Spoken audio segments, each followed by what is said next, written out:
ವಿಶ್ವವಿಖ್ಯಾತ ಜೋಗ್ ಜಲಪಾತದಲ್ಲಿ ವಿವಿಧ ಕಾಮಗಾರಿ ನಡೀತಾ ಇರುವ ಹಿನ್ನೆಲೆ 3 ತಿಂಗಳು ಜಲಪಾತಕ್ಕೆ ಪ್ರವಾಸಿಗರ ಭೇಟಿ ನಿರ್ಬಂಧಿಸಿ ಜಿಲ್ಲಾಧಿಕಾರಿ ಹಾಗೂ ಜೋಗ ಅಭಿವೃದ್ಧಿ ಪ್ರಾಧಿಕಾರದ ಅಧ್ಯಕ್ಷರು ಆದೇಶಿಸಿದ್ದಾರೆ.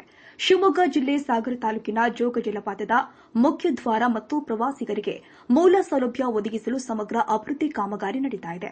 ಆದ್ದರಿಂದ ಜನವರಿ 1 ರಿಂದ ಮಾರ್ಚ್ 15ರ ತನಕ ಸಾರ್ವಜನಿಕರು ಮತ್ತು ಪ್ರವಾಸಿಗರ ಪ್ರವೇಶ ನಿರ್ಬಂಧಿಸಲಾಗಿದೆ. ಕಾಮಗಾರಿ ಅನುಷ್ಠಾನದ ಸಂದರ್ಭದಲ್ಲಿ ಸಾರ್ವಜನಿಕರು ಮತ್ತು ಪ್ರವಾಸಿಗರಿಗೆ ತೊಂದರೆ ಆಗಬಾರದು ಎಂದು ಪ್ರವೇಶ ನಿರ್ಬಂಧಿಸಲಾಗಿದೆ. ಸಾರ್ವಜನಿಕರು ಮತ್ತು ಪ್ರವಾಸಿಗರು ಸಹಕರಿಸುವಂತೆ ಜಿಲ್ಲಾಧಿಕಾರಿ ಹಾಗೂ ಜೋಗ ನಿರ್ವಹಣಾ ಪ್ರಾಧಿಕಾರ ಮತ್ತು ಮುಖ್ಯ ಕಾರ್ಯನಿರ್ವಹಣಾಧಿಕಾರಿ ಪ್ರಕಟಣೆಯಲ್ಲಿ ತಿಳಿಸಿದ್ದಾರೆ. ಹೆಚ್ಚಿನ ಮಾಹಿತಿಗಾಗಿ ದೂರವಾಣಿ ಸಂಖ್ಯೆ 081-251-444 ಸಂಪರ್ಕಿಸಬಹುದು ಅಂತ ತಿಳಿಸಲಾಗಿದೆ. ಹೌದು, ಜೋಗ ಜಲಪಾತದಲ್ಲಿ ಸಮಗ್ರ ಅಭಿವೃದ್ಧಿಗೆ 150 ಕೋಟಿ ಅನುದಾನ ಬಿಡುಗಡೆಯಾಗಿದ್ದು ಸದ್ಯ ಕಾಮಗಾರಿ ಬಿರುಸಿನಿಂದ ನಡೀತಾ ಇದೆ. ಅಲ್ಲದೆ ಕಾಮಗಾರಿ ನಡೀತಾ ಇರುವುದರಿಂದ ಪ್ರವಾಸಿಗರು ದಿನನಿತ್ಯ ಕಿರಿಕಿರಿ ಅನುಭವಿಸಿದ್ದು ಟ್ರಾಫಿಕ್ ಜಾಮ್ ಸೇರಿ ವಿವಿಧ ಸಮಸ್ಯೆ ಎದುರಿಸುತ್ತಿದ್ದಾರೆ.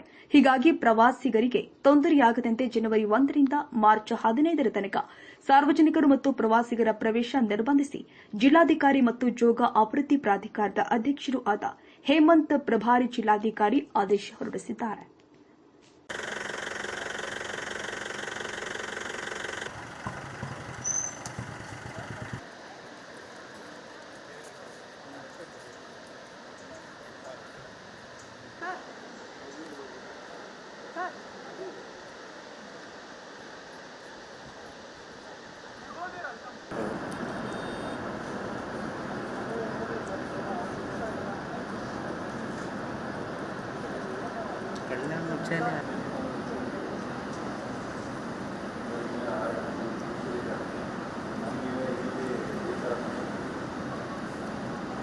ಅಲ್ಲ ಇಷ್ಟು